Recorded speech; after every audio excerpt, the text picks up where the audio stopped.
हाँ जी प्यारे विद्यार्थियों, अज का ये लैक्चर मैं कंबाइंड ला रहा बीकॉम ए ते बी सैक्शन। प्लीज़ अपने आप को म्यूट कर लो। बीकॉम ए ते बी सैक्शन, इस तो अलावा बीएससी मैडिकल नॉन मैडिकल, ये सारे स्टूडेंट्स का इकट्ठा लैक्चर आप लै रहे हैं। तुहाडा सिलेबस तकरीबन कंप्लीट हो चुका है, लेकिन मैं ये जिहड़ा लैक्चर तुहाडा लै रहा ये शौके ही मेरा मन किया कि तुहाडे नाल गल्लां बातां कीतियां जाण, तुहाडे नाल इंटरैक्ट किया जाए। उस करके मैं ये लैक्चर जिहड़ा तुहाडा वो लैण दी कोशिश कर रहा। सो तुहाडे जे लैक्चर लई मैं जो सिलेक्ट किया टॉपिक वो है वार्तक विवेक किताब दे विचों तुहाडा टॉपिक है निराश होना मना है। डॉक्टर नरिंदर सिंह कपूर का लिखा हुआ ये आर्टिकल अपने आप दे विच बहुत खूबसूरत आर्टिकल है और इस आर्टिकल दे विचों बहुत सारियां ऐसियां गल्लां जिहड़ियां ने वो तुसी सीख सकते हो, समझ सकते हो। मेरी आवाज प्रॉपर आ रही है?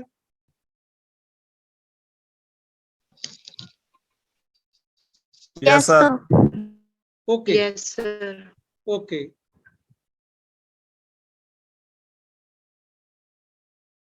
तो आप गल शुरू करते हैं डॉक्टर नरिंदर सिंह कपूर तो। डॉक्टर नरिंदर सिंह कपूर पंजाबी यूनिवर्सिटी पटियाला दे विचों प्रोफैसर रिटायर होए ने और अजकल कुल वक्ती लेखक वजों काम कर रहे हैं। कुल वक्ती लेखक तो भाव के हुण वो सिर्फ लिखण दा ही काम करते हैं, होर उन्हां दी जिम्मेवारियां जिहड़ियां वो उन्हां ने सरकारी तौर ते जां यूनिवर्सिटी के लैवल ते वो खत्म हो चुके हैं।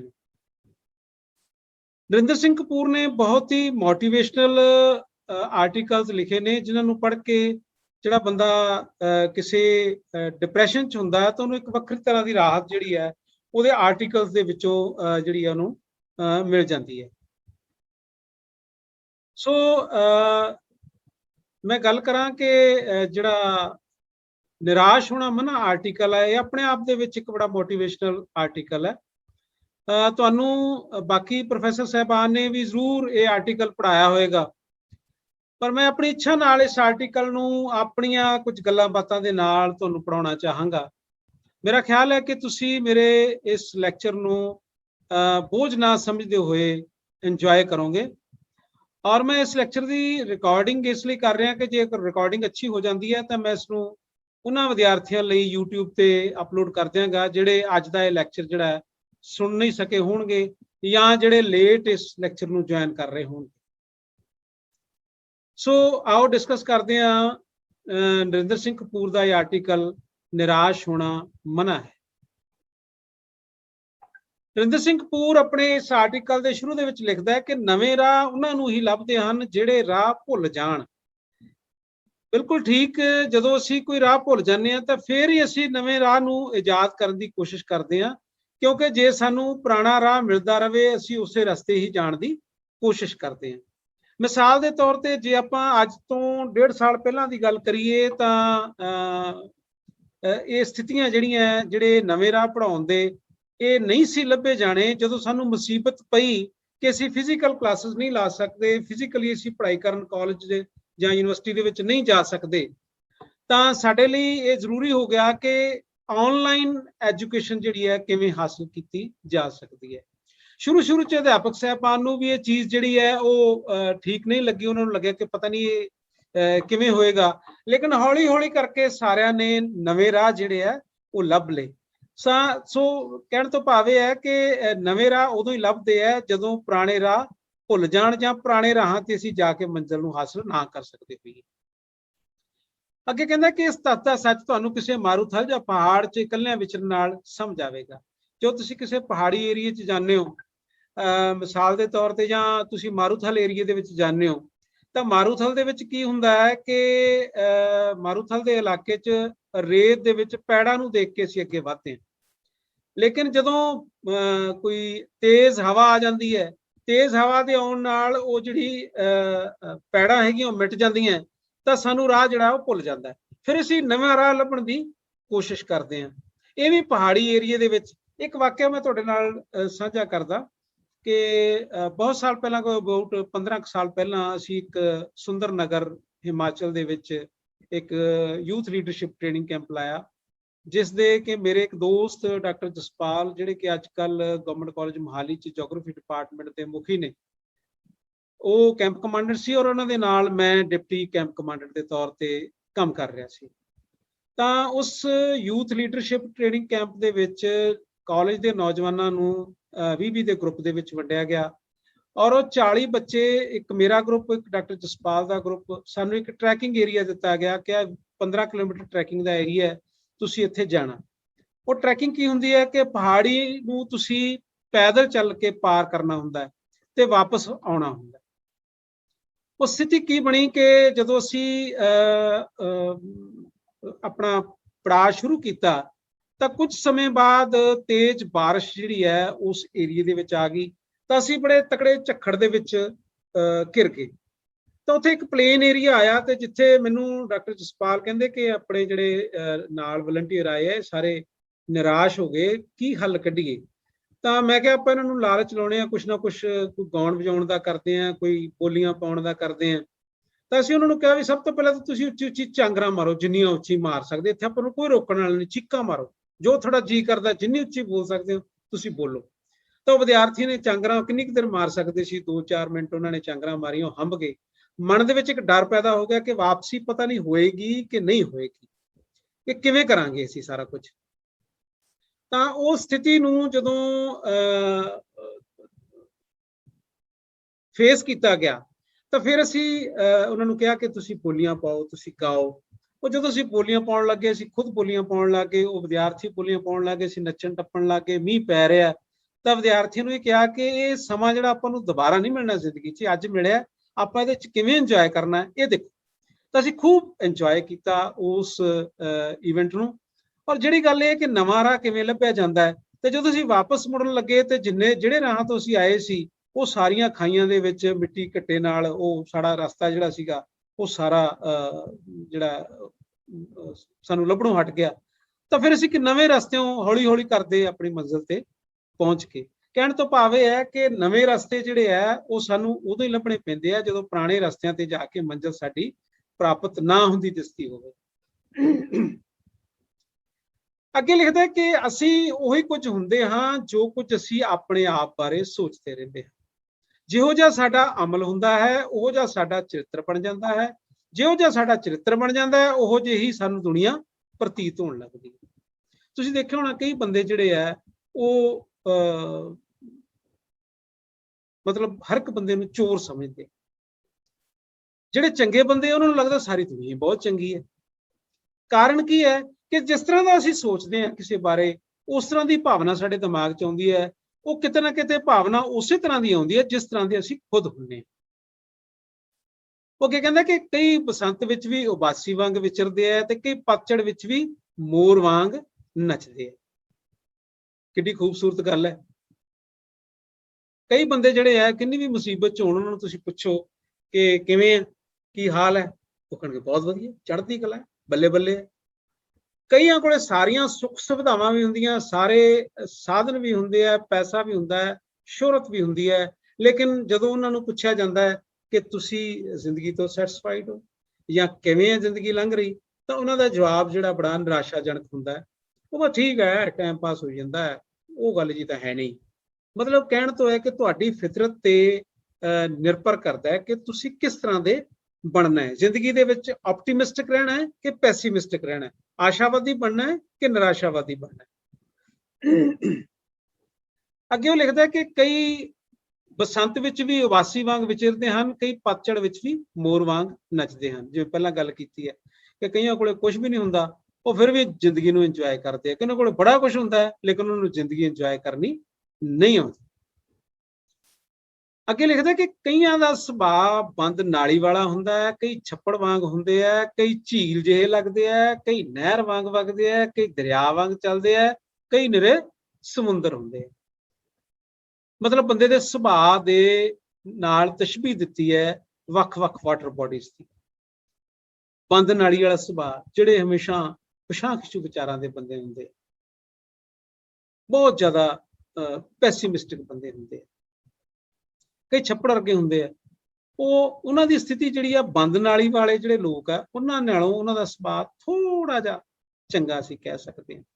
ਕਈ ਝੀਲ ਜਿਹੇ ਲੱਗਦੇ ਆ, ਕਈਆਂ ਦਾ ਸੁਭਾਅ ਬੜਾ ਸਮਤਲ ਜਿਹਾ ਹੁੰਦਾ, ਨਾ ਕੋਈ ਵਾਧਾ ਨਾ ਕੋਈ ਘਾਟਾ।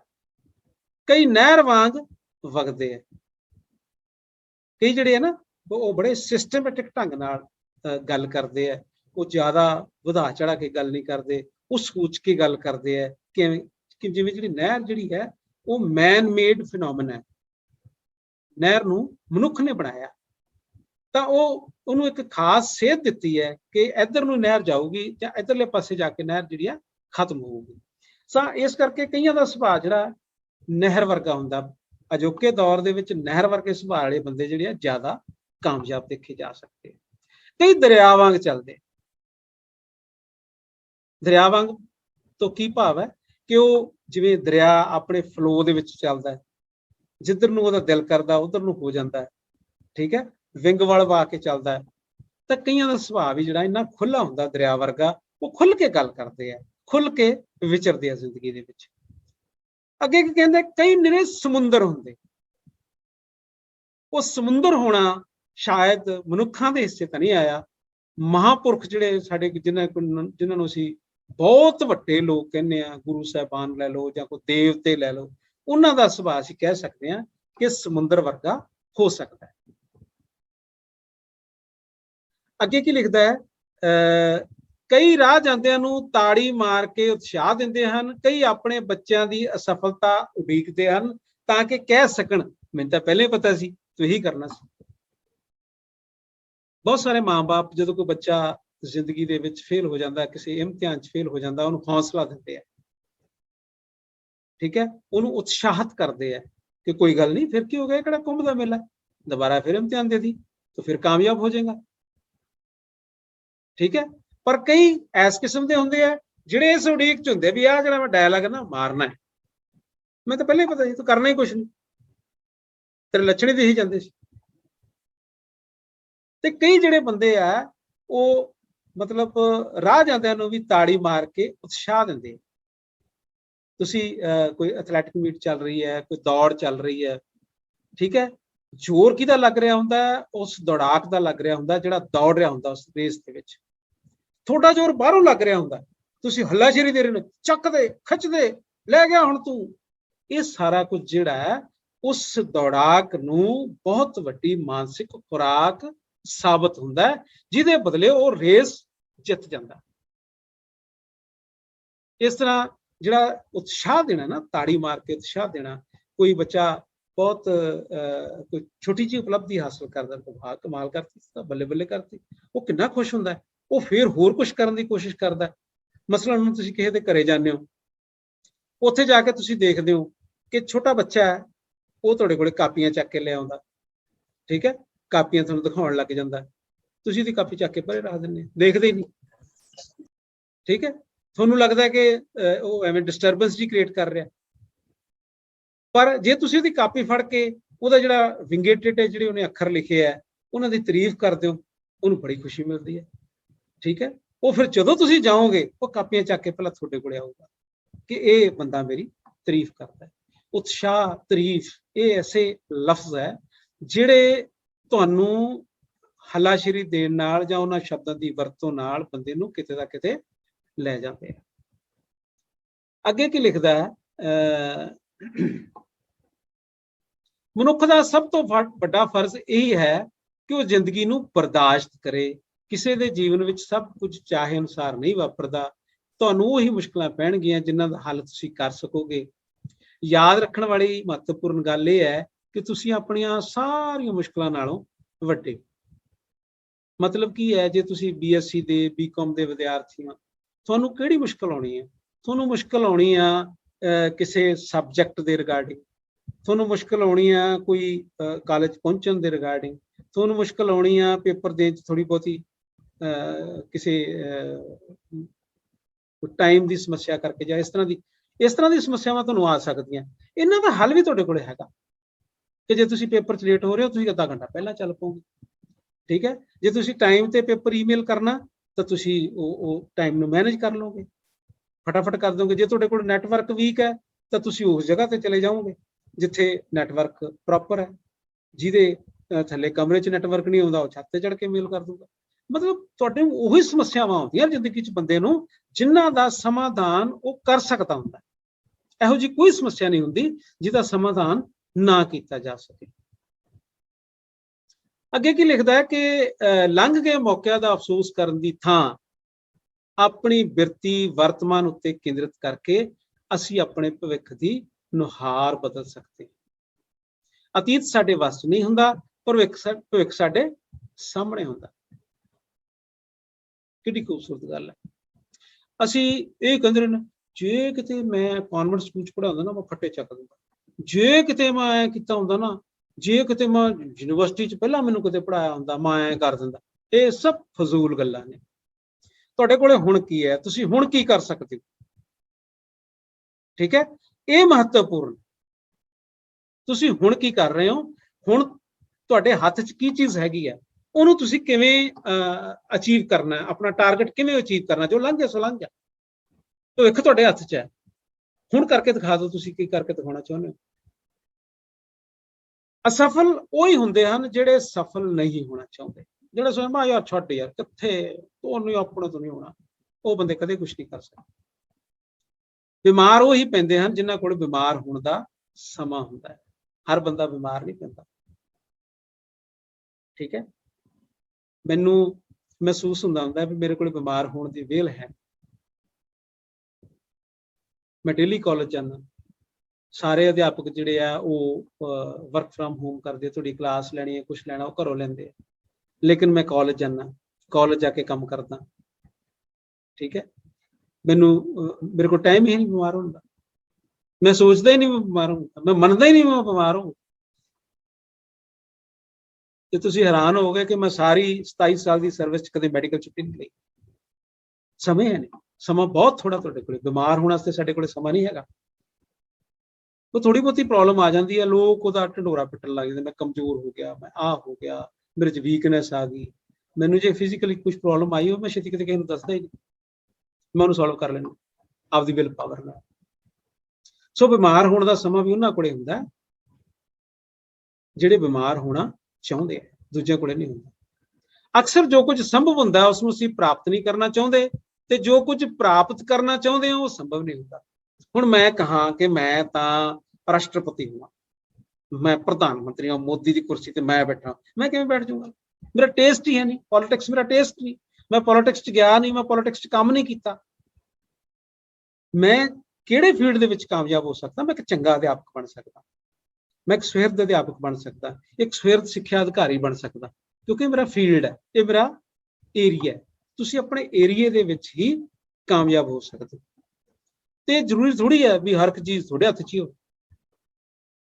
ਸੋ ਅਕਸਰ ਜੋ ਕੁਝ ਸੰਭਵ ਹੁੰਦਾ ਉਸ ਨੂੰ ਅਸੀਂ ਪ੍ਰਾਪਤ ਨਹੀਂ ਕਰਨਾ ਚਾਹੁੰਦੇ, ਤੇ ਜੋ ਕੁਝ ਪ੍ਰਾਪਤ ਕਰਨਾ ਚਾਹੁੰਦੇ ਆ ਉਹ ਸੰਭਵ ਨਹੀਂ ਹੁੰਦਾ। ਮੈਂ ਕਹਾਂ ਮੇਰੇ ਕੋਲ ਜਹਾਜ਼ ਹੋਵੇ, ਮੈਂ ਜਹਾਜ਼ ਕੀ ਕਰਨਾ, ਸਿਰ 'ਚ ਮਾਰਨਾ, ਠੀਕ ਹੈ। ਮੇਰੇ ਕੋਲ ਸਿੰਪਲ ਕਾਰ ਹੈਗੀ ਹੈ, ਮੈਨੂੰ ਕਾਲਜ ਪਹੁੰਚਾ ਦਿੰਦੀ ਹੈ, ਮੈਨੂੰ ਘਰ ਪਹੁੰਚਾ ਦਿੰਦੀ, ਮੈਂ ਹੋਰ ਕੀ ਲੈਣਾ।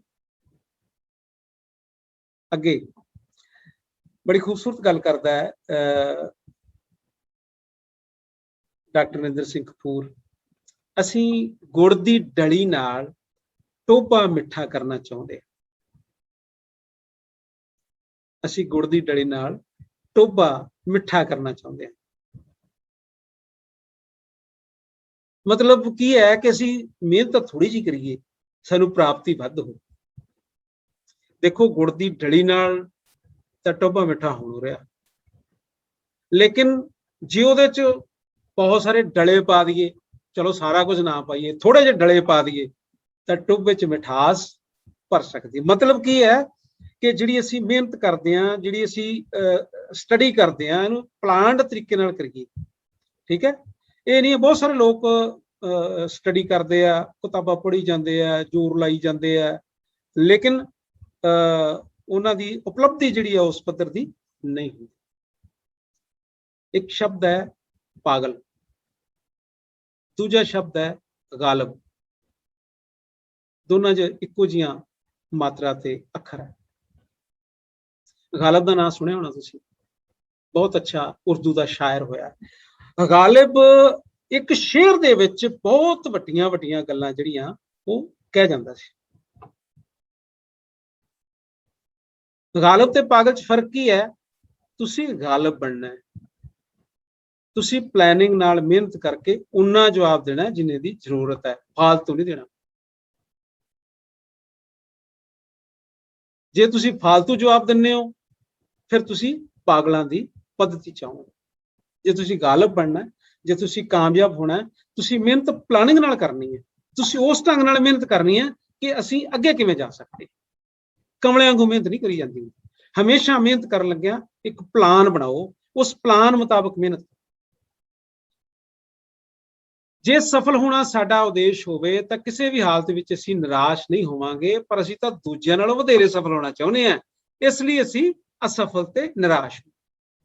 ਸਾਡੀ ਸਮੱਸਿਆ ਆਪਦੀ ਨਹੀਂ ਹੈਗੀ ਵੀ ਅਸੀਂ ਸਫਲ ਹੋਣਾ, ਅਸੀਂ ਦੂਜਿਆਂ ਨਾਲੋਂ ਵੱਧ ਸਫਲ ਹੋਣਾ, ਇਹ ਸਾਡੀ ਸਮੱਸਿਆ।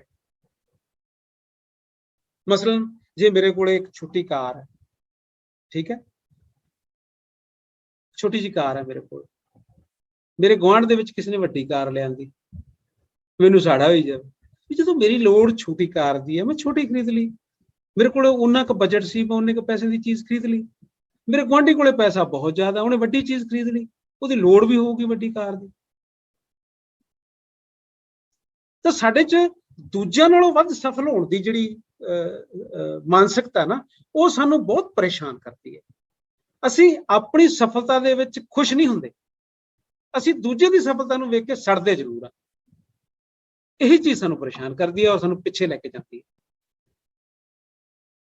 ਸਾਡੇ ਸਾਰਿਆਂ ਦੇ ਜੀਵਨ ਦੇ ਸਭ ਤੋਂ ਸੁਹਾਵਣੇ ਵਰੇ ਉਹ ਹਨ ਜਦੋਂ ਅਸੀਂ ਉਹ ਕੁਝ ਕਰਦੇ ਰਹੇ ਜਿਸ ਵਿੱਚੋਂ ਅਸੀਂ ਕਿਸੇ ਲਾਭ ਦੀ ਆਸ ਨਹੀਂ ਸੀ ਕੀਤੀ। ਉਹ ਕਿਹੜਾ ਟਾਈਮ ਸੀ, ਕਿਹੜੀ ਲਾਈਫ ਸੀ? ਤੁਹਾਡਾ ਬਚਪਨ। ਬਚਪਨ ਦੇ ਵਿੱਚ ਜਦੋਂ ਅਸੀਂ ਹੁੰਨੇ ਆ, ਸਾਨੂੰ ਕੋਈ ਫਿਕਰ ਨਹੀਂ ਹੁੰਦਾ, ਅਸੀਂ ਇੰਜੋਏ ਕਰਦੇ ਹਾਂ ਲਾਈਫ, ਖੇਡਦੇ ਹਾਂ। ਜਦੋਂ ਮਾਂ ਪਿਓ ਨੇ ਕੁੱਟ-ਕੁੱਟ ਕੇ ਪੜ੍ਹਾਤਾ ਤਾਂ ਪੜ੍ਹ ਲਿਆ, ਨਹੀਂ ਕੋਈ ਲੋੜ ਨਹੀਂ ਪੜ੍ਹਾਉਣ ਦੀ, ਠੀਕ ਹੈ। ਤੁਸੀਂ ਵੀ ਸਕੂਲ 'ਚੋਂ ਪਹੁੰਚਦੇ ਹੋਗੇ ਘਰ, ਬਸਤਾ ਸਿੱਟਿਆ ਫਟਾਫਟ ਤੇ ਖੇਡਣ ਤੁਰ ਗਏ ਬਾਹਰ। ਤਰਾਸਦੀ ਹੈ ਕਿ ਹੁਣ ਇਹ ਸਥਿਤੀ ਬਦਲ ਰਹੀ ਹੈ। ਮੈਂ ਸਮਝਦਾ ਹਾਂ ਕਿ ਇਹ ਸਥਿਤੀ ਮਾੜੀ ਹੋ ਰਹੀ ਹੈ। ਹੁਣ ਬਸਤਾ ਸੁੱਟ ਕੇ ਬੱਚਾ ਫੋਨ ਚੱਕਦਾ ਤੇ ਮੋਬਾਈਲ ਗੇਮਸ ਖੇਡਣ ਲੱਗ ਜਾਂਦਾ ਹੈ। ਅਸੀਂ ਬਚਪਨ ਦੇ ਵਿੱਚ ਜਿਹੜਾ ਖੇਡਦੇ ਸੀ ਉਹ ਫਿਜ਼ੀਕਲ ਗੇਮਸ ਖੇਡਦੇ ਸੀ, ਚਾਹੇ ਉਹ ਗੁੱਲੀ ਡੰਡਾ ਹੀ ਸੀ, ਚਾਹੇ ਉਹ ਪਿੱਠੂ ਸੀ, ਉਹਦੇ ਵਿੱਚ ਫਿਜ਼ੀਕਲ ਐਕਸਰਸਾਈਜ਼ ਹੁੰਦੀ ਸੀ, ਚਾਹੇ ਉਹ ਕਿੱਦੋ ਖੁੰਡੀ ਸੀ। ਇਹ ਸਾਰੀਆਂ ਫਿਜ਼ੀਕਲ ਐਕਸਰਸਾਈਜ਼ ਵਾਲੀਆਂ ਚੀਜ਼ਾਂ ਸੀਗੀਆਂ। ਯਾਨੀ ਸਾਡੇ ਸਾਰਿਆਂ ਦੇ ਜੀਵਨ ਦੇ ਸਭ ਤੋਂ ਸੋਹਣੇ ਸਾਲ ਉਹ ਹੈ ਜਦੋਂ ਅਸੀਂ ਉਹ ਕੁਝ ਕਰਦੇ ਰਹੇ ਜਿਸ ਵਿੱਚੋਂ ਅਸੀਂ ਕਿਸੇ ਲਾਭ ਦੀ ਕਦੇ ਆਸ ਹੀ ਨਹੀਂ। ਅੱਗੇ ਲਿਖਦਾ ਹੈ ਕਿ ਜਿਵੇਂ ਬਾਜ ਬਾਜਾਂ ਨਾਲ, ਕਬੂਤਰ ਕਬੂਤਰਾਂ ਨਾਲ ਉੜਦੇ ਹੈ, ਉਵੇਂ ਹੀ ਉਸਾਰੂ ਵਿਚਾਰ ਚੰਗੇ ਵਿਚਾਰਾਂ ਨਾਲ ਤੇ ਢਹਿੰਦੇ ਵਿਚਾਰ ਢਾਹੂ ਸੋਚਾਂ ਤੇ ਬਿਰਚੀਆਂ ਨਾਲ ਚੱਲਦੇ ਆ। ਮਤਲਬ ਕੀ ਹੈ ਇਸ ਗੱਲ ਦਾ?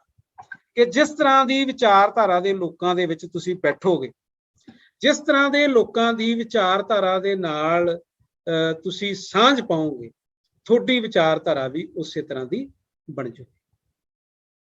ਤਾਂ ਅਸੀਂ ਕੀ ਹੈ, ਅਸੀਂ ਚੰਗੇ ਵਿਚਾਰਾਂ ਨਾਲ ਸਾਂਝ ਪਾਉਣੀ ਹੈ, ਚੰਗੇ ਵਿਚਾਰਾਂ ਵਾਲੇ ਲੋਕਾਂ ਨਾਲ ਵਿਚਰਨਾ ਹੈ, ਤਾਂ ਕਿ ਸਾਡੇ ਵਿਚਾਰ ਵੀ ਜਿਹੜੇ ਹੈ ਉਸਾਰੂ ਤੇ ਮਜ਼ਬੂਤ ਵਿਚਾਰ ਹੋਣ, ਉੱਚੇ ਵਿਚਾਰ। ਜਿਵੇਂ ਜਿਸ ਤਰ੍ਹਾਂ ਦੇ ਲੋਕਾਂ 'ਚ ਤੁਸੀਂ ਰਹੋਗੇ ਉਸੇ ਤਰ੍ਹਾਂ ਦਾ ਸੁਭਾਅ ਤੁਹਾਡਾ ਜਿਹੜਾ ਉਹ ਬਣ ਜਾਂਦਾ ਹੈ। ਜੇ ਚੰਗਿਆਂ 'ਚ ਰਹੋਗੇ ਚੰਗਾ ਬਣ ਜਾਂਦਾ ਹੈ, ਜੇ ਮਾੜਿਆਂ 'ਚ ਰਹੋਗੇ ਤਾਂ ਮਾੜਾ ਬਣ ਜਾਂਦਾ। ਕਈਆਂ ਦੇ ਗੋਡੇ ਬਹਿਣ ਤੋਂ ਪਹਿਲਾਂ ਹੀ ਦਿਲ ਵੀ ਬਹਿ ਜਾਂਦਾ। ਮਿਸਾਲ ਦੇ ਤੌਰ ਤੇ ਜਿਵੇਂ ਜਿਵੇਂ ਬੰਦੇ ਦੀ ਉਮਰ ਵੱਧਦੀ ਹੈ, ਉਹ ਉਮਰ ਵਧਣ ਦੇ ਨਾਲ ਨਾਲ ਉਹ ਕਹਿਣ ਲੱਗ ਜਾਂਦਾ ਹੈ ਵੀ ਬਸ ਯਾਰ ਤਾਂ ਬਹੁਤ ਹੋ ਗਏ, 40 ਸਾਲ ਦੀ ਉਮਰ ਹੋ ਗਈ ਯਾਰ, 45 ਸਾਲ ਹੋ ਗਏ, ਹੁਣ ਕਿੱਥੇ, ਠੀਕ ਹੈ। ਔਰ ਕਈ ਐਸੇ ਹੁੰਦੇ ਆ ਜਿਨ੍ਹਾਂ ਨੂੰ ਕੋਈ ਡਰ ਨਹੀਂ ਹੁੰਦਾ, ਉਹਨਾਂ ਨੂੰ ਕੋਈ ਘਬਰਾਹਟ ਨਹੀਂ ਹੁੰਦੀ।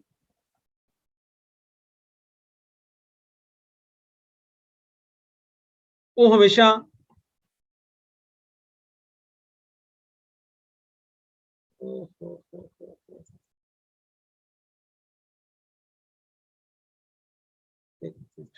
हाँ जी, वो हमेशा ਜਿਹੜੇ ਹੈ ਉਹ ਜ਼ਿੰਦਾ ਦਿਲ ਰਹਿੰਦੇ ਆ, ਉਹਨਾਂ ਨੂੰ ਕੋਈ ਡਰ ਨਹੀਂ ਹੁੰਦਾ, ਕੋਈ ਭੈ ਨਹੀਂ ਹੁੰਦਾ। ਪਿਆਰੇ ਵਿਦਿਆਰਥੀਓ, ਇੰਨਾ ਖੂਬਸੂਰਤ ਚੈਪਟਰ ਹੈ ਇਹ ਤੁਸੀਂ, ਮੈਂ ਤੁਹਾਨੂੰ ਨਾ ਘੱਟੋ ਘੱਟ 3 ਜਾਂ 4 ਲੈਕਚਰ ਚ ਇਹਨੂੰ ਪੂਰਾ ਕਰੂੰਗਾ, ਔਰ ਆਪਾਂ ਇਹਨੂੰ ਸਵਾਦ ਨਾਲ ਇੰਜੋਏ ਕਰਾਂਗੇ, ਨਾ ਕਿ ਇਹਨੂੰ ਪੜਾਂਗੇ। ਤੁਸੀਂ ਇਹਨੂੰ ਸਿਲੇਬਸ ਦੇ ਵਿਊ ਪੁਆਇੰਟ ਤੋਂ ਵੀ ਨਾ ਪੜੋ, ਇਹਦੇ ਚ ਇੰਨੀਆਂ ਖੂਬਸੂਰਤ ਗੱਲਾਂ ਨੇ, ਇੰਨੇ ਖੂਬਸੂਰਤ ਵਿਚਾਰ ਨੇ ਕਿ ਤੁਹਾਨੂੰ ਆਪਣਾ ਆਪ ਚੰਗਾ ਲੱਗੂਗਾ। ਕਿਤੇ ਕਹਿੰਦਾ ਸੀ ਕਿ ਕਈਆਂ ਦੇ ਗੋਡੇ ਬਹਿਣ ਤੋਂ ਪਹਿਲਾਂ ਹੀ ਦਿਲ ਵੀ ਬਹਿ ਜਾਂਦਾ। ਕਈ ਬੰਦੇ ਨਾ ਉਮਰ ਹੋ ਜਾਂਦੀ ਹੈ, ਫਿਰ ਉਹ ਮਤਲਬ ਸਰੀਰ ਜਵਾਬ ਦੇਣ ਤੋਂ ਪਹਿਲਾਂ ਹੀ ਮਾਨਸਿਕ ਤੌਰ ਤੇ ਉਹ ਕਮਜ਼ੋਰ ਹੋ ਜਾਂਦੇ। ਮੈਂ ਨਹੀਂ ਇਹ ਕਰ ਸਕਦਾ, ਮੈਥੋਂ ਨਹੀਂ ਭੱਜਿਆ ਜਾਂਦਾ, ਹੁਣ ਮੈਥੋਂ ਨਹੀਂ ਹੁਣ ਸੈਰ ਹੁੰਦੀ, ਮੈਂ ਨਹੀਂ ਐਕਸਰਸਾਈਜ਼ ਕਰ ਸਕਦਾ। ਠੀਕ ਹੈ, ਉਹ ਹੁਣ ਤੁਸੀਂ ਮੁੰਡੇ ਖੁੰਡਿਆਂ ਤੁਸੀਂ ਪੜਾਓ, ਅਸੀਂ ਬਹੁਤ ਪੜਾ ਲਿਆ, ਅਸੀਂ ਬਹੁਤ ਕੰਮ ਕਰ ਲਿਆ। ਇਹ ਸਾਰੀਆਂ ਗੱਲਾਂ ਜਿਹੜੀਆਂ ਉਹ ਸਾਡੀ ਆਪਣੀ ਮਾਨਸਿਕਤਾ ਦੇ ਵਿੱਚੋਂ ਉਪਜਾਈਆਂ ਹੋਈਆਂ ਗੱਲਾਂ ਹੈ। ਬੰਦਾ ਕਦੇ ਬੁੱਢਾ ਨਹੀਂ ਹੁੰਦਾ ਜੇ ਉਹ ਬੁੱਢਾ ਹੋਣਾ ਨਾ ਚਾਹੇ। ਜੇ ਉਹ ਬੁੱਢਾ ਹੋਣਾ ਚਾਹੁੰਦਾ ਹੈ ਤਾਂ ਬਹੁਤ ਛੇਤੀ ਹੁੰਦਾ, ਫਿਰ ਜਵਾਨੀ ਚ ਹੀ ਹੋ ਜਾਂਦਾ। ਹਰ ਬੰਦਾ ਆਪਣੇ ਮਨ ਦੀ ਸਿਹਤ ਨੂੰ ਬਦਲ ਕੇ ਜੀਵਨ ਵੀ ਬਦਲ ਸਕਦਾ ਹੈ। ਹਸਪਤਾਲ ਚ ਤਬਦਿਕ ਦੇ ਇੱਕ ਰੋਗੀ ਨੇ ਦੂਜੇ ਨੂੰ ਕਿਹਾ, ਸਾਡੇ ਚ ਇਸ ਗੱਲ ਦੀ ਸਾਂਝ ਹੈ ਕਿ ਸਾਨੂੰ ਦੋਹਾਂ ਨੂੰ ਤਬਦਿਕ ਦੀ ਬਿਮਾਰੀ ਹੈ। ਜਵਾਬ ਮਿਲਿਆ, ਨਹੀਂ, ਸਾਡੇ ਚ ਇਸ ਗੱਲ ਦੀ ਸਾਂਝ ਹੈ ਕਿ ਅਸੀਂ ਦੋਵੇਂ ਰੋਗ ਮੁਕਤ ਹੋ ਕੇ ਜਿਉਣਾ ਚਾਹੁੰਦੇ ਹਾਂ।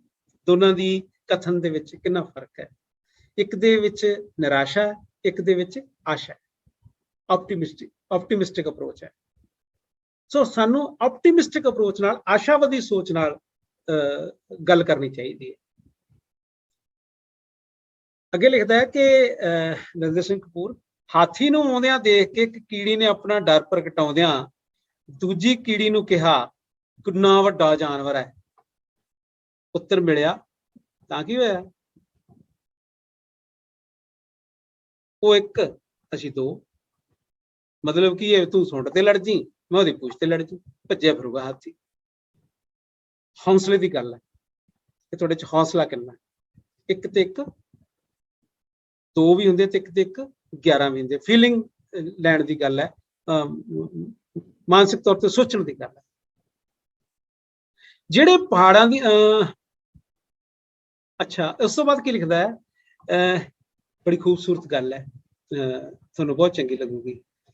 ਇੱਕ ਮੁਟਿਆਰ ਨੇ ਦੂਜੀ ਨੂੰ ਪੁੱਛਿਆ,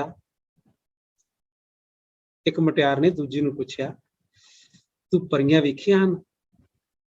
ਕੀ ਪੁੱਛਿਆ? ਤੂੰ ਪਰੀਆਂ ਵੇਖੀਆਂ? ਉੱਤਰ ਮਿਲਿਆ, ਨਹੀਂ, ਹੌਲੀ ਬੋਲ, ਕੋਈ ਆਪਾਂ ਨੂੰ ਵੇਖ ਨਾ ਲਵੇ। ਮਤਲਬ ਕੀ ਹੈ? ਆਪਣੇ ਆਪ ਨੂੰ ਰੈਕਗਨਾਈਜ਼ ਕਰਨਾ, ਆਪਣੇ ਆਪ ਨੂੰ ਖੂਬਸੂਰਤ ਮੰਨਣਾ, ਇਹ ਤੁਹਾਡੇ ਤੇ ਨਿਰਭਰ ਕਰਦਾ ਹੈ। ਕਈ ਲੋਕ ਐਂ ਕਹੀ ਜਾਣਗੇ, ਮੇਰਾ ਤਾਂ ਨੱਕ ਹੀ ਬੜਾ ਚੌੜਾ, ਮੇਰਾ ਤਾਂ ਨੱਕ ਹੀ ਬੜਾ ਮੋਟਾ ਹੈ, ਮੇਰਾ ਤਾਂ ਮੂੰਹ ਨਹੀਂ ਸੋਹਣਾ, ਮੇਰੀ ਤਾਂ ਸ਼ਕਲ ਨਹੀਂ ਸੋਹਣੀ, ਮੇਰਾ ਤਾਂ ਰੰਗ ਹੀ ਕਾਲਾ ਹੈ, ਜਿਹਦਾ ਗੋਰਾ, ਮੇਰਾ ਤਾਂ ਬਾਹਲਾ ਬੱਗੜ ਜਿਹਾ ਰੰਗ ਹੈ। ਮਤਲਬ ਕਹਿਣ ਤੋਂ ਭਾਵ ਹੈ ਕਿ ਕੁਦਰਤ ਨੇ ਹਰ ਇੱਕ ਬੰਦੇ ਨੂੰ ਵੱਖੋ ਵੱਖਰਾ ਬਣਾਇਆ। ਤੁਹਾਡੀ ਆਪਣੀ ਇੱਕ ਖੂਬਸੂਰਤੀ ਹੈ, ਤੁਸੀਂ ਉਸ ਖੂਬਸੂਰਤੀ ਨੂੰ ਐਕਸਪ੍ਰੈਸ ਕਿਵੇਂ ਕਰਨਾ, ਉਹਨੂੰ ਬਾਹਰ ਕਿਵੇਂ ਕੱਢਣਾ, ਇਹ ਤੁਹਾਡੇ ਤੇ ਨਿਰਭਰ ਕਰਦਾ ਹੈ। ਪਿਆਰੇ ਵਿਦਿਆਰਥੀਓ, ਖੂਬਸੂਰਤੀ ਇਕੱਲੀ ਸ਼ਕਲਾਂ ਦੀ ਨਹੀਂ ਹੁੰਦੀ, ਸਰੀਰਕ ਖੂਬਸੂਰਤੀ ਨਹੀਂ ਹੁੰਦੀ, ਤੁਹਾਡੀ ਇੱਕ ਅੰਦਰੂਨੀ ਖੂਬਸੂਰਤੀ ਵੀ ਹੁੰਦੀ ਹੈ, ਜਿਹਨੂੰ ਅਸੀਂ ਖੂਬਸੀਰਤੀ ਕਹਿੰਦੇ ਹਾਂ।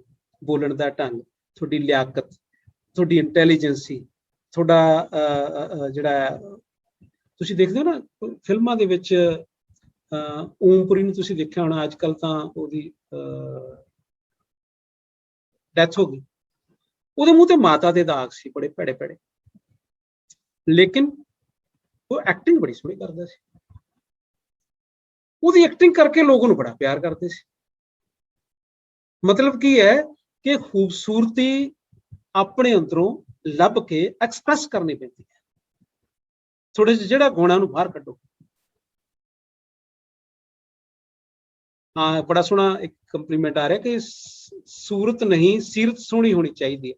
ਬਿਲਕੁਲ, ਮੈਂ ਸਮਝਦਾ ਹਾਂ ਕਿ ਹਰ ਬੰਦਾ ਆਪਣੇ ਆਪ ਦੇ ਵਿੱਚ ਖੂਬਸੂਰਤ ਹੈ, ਖੂਬਸੂਰਤ ਵੀ ਹੈ, ਤੇ ਖੂਬਸੂਰਤੀ ਉਹ ਜਦੋਂ ਦਿਖਾਉਂਦਾ ਹੈ, ਫਿਰ ਉਹ ਹੋਰ ਜ਼ਿਆਦਾ ਅਟਰੈਕਟਿਵ ਹੋ ਜਾਂਦਾ, ਹੋਰ ਜ਼ਿਆਦਾ ਉਹ ਸੋਹਣਾ ਲੱਗਣ ਲੱਗ ਜਾਂਦਾ। ਅੱਗੇ ਲਿਖਦਾ ਹੈ, ਸਾਡੇ ਅੰਦਰ ਸ਼ਕਤੀ ਦੇ ਖੂਹ ਹਨ, ਪਰ ਅਸੀਂ ਉਹਨਾਂ ਨੂੰ ਗੇੜਦੇ ਨਹੀਂ। ਸਾਡੇ ਕੋਲ ਬੜਾ ਕੁਛ ਹੈ ਅੰਦਰ, ਅਸੀਂ ਸਾਰਾ ਕੁਝ ਸਾਰੀ ਜ਼ਿੰਦਗੀ ਦੇ ਵਿੱਚ ਬਾਹਰ ਕੱਢ ਨਹੀਂ ਸਕਦੇ। ਜਿਹੜੇ ਪਹਾੜਾਂ ਦੀਆਂ ਚੋਟੀਆਂ ਤੇ ਚੜ੍ਹਦੇ ਹਨ, ਉਹ ਪਹਿਲਾਂ ਆਪਣੇ ਮਨ 'ਚ ਲੰਬਾ ਅਭਿਆਸ ਕਰਦੇ ਆ। ਮਤਲਬ ਉਹ ਸੋਚਦੇ ਆ ਵੀ ਮੈਂ ਪਹਾੜਾਂ ਦੀ ਚੋਟੀ ਤੇ ਚੜੂੰਗਾ, ਆਹ ਸਥਿਤੀਆਂ ਆਉਣਗੀਆਂ, ਆਹ ਗੱਲਾਂ ਹੋਣਗੀਆਂ, ਠੀਕ ਹੈ। ਤਾਂ ਫਿਰ ਉਹ ਪ੍ਰੈਕਟੀਕਲੀ ਪਹਾੜ ਦੇ ਉੱਪਰ ਚੜ੍ਹਦੇ। ਇਹ ਪਹਾੜ ਦੇ ਉੱਪਰ ਚੜ੍ਹਨਾ ਹੀ ਨਹੀਂ, ਜਦੋਂ ਤੁਸੀਂ ਜ਼ਿੰਦਗੀ ਦੇ ਵਿੱਚ ਕੁਝ ਸੁਪਨੇ ਲੈਂਦੇ ਆ, ਜਿਹੜੇ ਜਾਗਦੇ ਸੀ ਸੁਪਨੇ ਲੈਂਦੇ ਆ, ਉਹ ਕਿਹੜੇ ਹੁੰਦੇ ਆ ਕਿ ਮੈਂ ਪੜ੍ਹ ਰਿਹਾ, ਮੈਂ ਮਿਹਨਤ ਕਰਕੇ ਆਹ ਚੀਜ਼ ਹਾਸਲ ਕਰਨੀ ਹੈ, ਮਿਹਨਤ ਕਰਕੇ ਮੈਂ ਇਸ ਉਹਦੇ ਤੇ ਕੰਮ ਕਰਨਾ, ਉਹਦੇ ਤੇ ਕੰਮ ਕਰਦਿਆਂ ਮੈਂ ਇਸ ਤਰ੍ਹਾਂ ਦਾ ਕੰਮ ਕਰਨਾ ਕਿ ਲੋਕ ਮੈਨੂੰ ਯਾਦ ਰੱਖਣ, ਮੇਰੀ ਪੂਰੀ ਜਿਹੜੀ ਹੈ ਨਾ, ਮੇਰੇ ਕੰਮ ਦੇ ਵਿੱਚ ਪੂਰੀ ਬਰਕਤ ਹੋਵੇ, ਮੈਨੂੰ ਕੰਮ ਹੈ ਖੂਬਸੂਰਤੀ ਨਾਲ ਕੰਮ ਕਰਨਾ। ਇਹ ਸਾਰੀਆਂ ਜਿਹੜੀਆਂ ਚੀਜ਼ਾਂ ਨੇ ਅਸੀਂ ਮਨ ਦੇ ਵਿੱਚ ਸੋਚਦੇ ਰਹਿੰਦੇ ਹਾਂ। ਜਦੋਂ ਉਹਨਾਂ ਨੂੰ ਪ੍ਰਵਾਨ ਚੜਾਉਣਾ ਹੁੰਦਾ ਹੈ, ਫਿਰ ਸਾਨੂੰ ਮਿਹਨਤ ਕਰਨੀ ਪੈਂਦੀ ਹੈ, ਲੇਬਰ ਕਰਨੀ ਪੈਂਦੀ ਹੈ।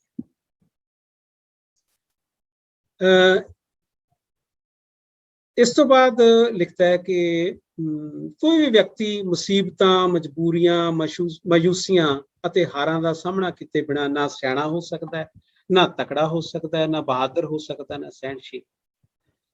ਪਿਆਰੇ ਵਿਦਿਆਰਥੀਓ, ਜ਼ਿੰਦਗੀ ਚੀਜ਼ ਹੀ ਐਸੀ ਹੈ, ਜਦੋਂ ਜ਼ਿੰਦਗੀ ਦੇ ਵਿੱਚ ਤੁਸੀਂ ਵਿਚਰਦੇ ਹੋ, ਤੁਹਾਨੂੰ ਕਈ ਵਾਰੀ ਬਚਪਨ ਦੇ ਵਿੱਚ ਬਹੁਤ ਸਾਰੀਆਂ ਸਮੱਸਿਆਵਾਂ ਆਉਂਦੀਆਂ, ਕਈ ਵਾਰੀ ਮਾਂ-ਬਾਪ ਇਸ ਤਰ੍ਹਾਂ ਦੇ ਸੁਭਾਅ ਦੇ ਮਿਲ ਜਾਂਦੇ, ਉਹਨਾਂ ਦੀ ਆਪਸ ਨਹੀਂ ਬਣਦੀ ਹੁੰਦੀ, ਉਹ ਵੀ ਤੁਹਾਡੇ ਵਾਸਤੇ ਇੱਕ ਸਮੱਸਿਆ ਬਣ ਜਾਂਦੀ ਹੈ। ਕਈ ਵਾਰੀ ਬਾਪ ਬੜੇ ਖੜੂਸ ਸੁਭਾਅ ਦਾ ਹੁੰਦਾ, ਉਹ ਤੁਹਾਨੂੰ ਸਮਝਦਾ ਹੀ ਨਹੀਂ। ਕਈ ਵਾਰੀ ਤੁਹਾਡੀ ਮਾਂ ਇਸ ਤਰ੍ਹਾਂ ਦੇ ਸੁਭਾਅ ਦੀ ਹੁੰਦੀ, ਤੁਹਾਨੂੰ ਸਮਝਦੀ ਨਹੀਂ। ਬੜੀਆਂ ਮਤਲਬ ਮਾਨਸਿਕ ਸਮੱਸਿਆਵਾਂ ਬੰਦੇ ਨੂੰ ਆਉਂਦੀਆਂ। ਸਪੋਜ਼ ਤੁਸੀਂ ਘਰ 'ਚ ਬੜੇ ਅੱਛੇ ਹੋ, ਤੁਸੀਂ ਜਦੋਂ ਵਿਆਹੇ ਜਾਂਦੇ ਹੋ, ਤੁਹਾਡਾ ਜਿਹੜਾ ਪਾਰਟਨਰ ਹੈ ਉਹ ਤੁਹਾਡੇ ਮਤਲਬ ਦਾ ਨਹੀਂ ਮਿਲਦਾ, ਠੀਕ ਹੈ, ਉਹਦੇ ਵਿੱਚ ਤੁਹਾਨੂੰ ਬੜੀਆਂ ਦਿੱਕਤਾਂ ਨਜ਼ਰ ਆਉਣ ਲੱਗ ਜਾਂਦੀਆਂ। ਮਤਲਬ ਕੀ ਹੈ ਕਿ ਹਰ ਮੁਸੀਬਤ ਜਿਹੜੀ ਹੈ, ਹਰ ਮਜਬੂਰੀ ਜਿਹੜੀ ਹੈ, ਹਰ ਮਾਯੂਸੀ ਜਿਹੜੀ ਹੈ, ਹਰ ਹਾਰ ਜਿਹੜੀ ਹੈ, ਸਾਨੂੰ ਇੱਕ ਮੈਸੇਜ ਦਿੰਦੀ ਹੈ। ਉਸ ਮੈਸੇਜ ਨੂੰ ਸਮਝ ਕੇ ਅਸੀਂ ਜ਼ਿੰਦਗੀ ਦੇ ਵਿੱਚ ਅੱਗੇ ਵਧਣਾ ਹੁੰਦਾ। ਅੱਗੇ ਲਿਖਦਾ ਹੈ ਕਿ ਪਿਆਰ ਉਹੀ ਕਰਦੇ ਹਨ ਜਿਨ੍ਹਾਂ ਵਿੱਚ ਸਮਾਜ ਤੋਂ ਆਪਣੀ ਮਰਜ਼ੀ ਮਨਵਾਉਣ ਦਾ ਹੌਸਲਾ ਹੁੰਦਾ ਹੈ। ਭਾਵੇਂ ਉਹ ਹਾਰ ਜਾਣ, ਪਰ ਉਹਨਾਂ ਨੂੰ ਆਪਣੇ ਵਿਸ਼ਾਲ ਤੇ ਡੂੰਘੇ ਅਨੁਭਵ ਉੱਤੇ ਮਾਣ ਹੁੰਦਾ ਹੈ। ਇਸ ਗੱਲ ਨੂੰ ਮੈਂ ਬਹੁਤਾ ਐਲੈਬੋਰੇਟ ਨਹੀਂ ਕਰਨਾ ਚਾਹੂੰਗਾ। ਆਪਣੀ ਇਸ ਲੈਕਚਰ ਦਾ ਮੈਂ ਇੱਥੇ ਹੀ ਸਮਾਪਨ ਕਰਨਾ ਚਾਹੂੰਗਾ, ਔਰ ਇਸ ਚੈਪਟਰ ਨੂੰ ਆਪਾਂ ਅੱਗੇ ਫਿਰ ਅਗਲੇ ਲੈਕਚਰ ਦੇ ਵਿੱਚ ਤੋਰਾਂਗੇ।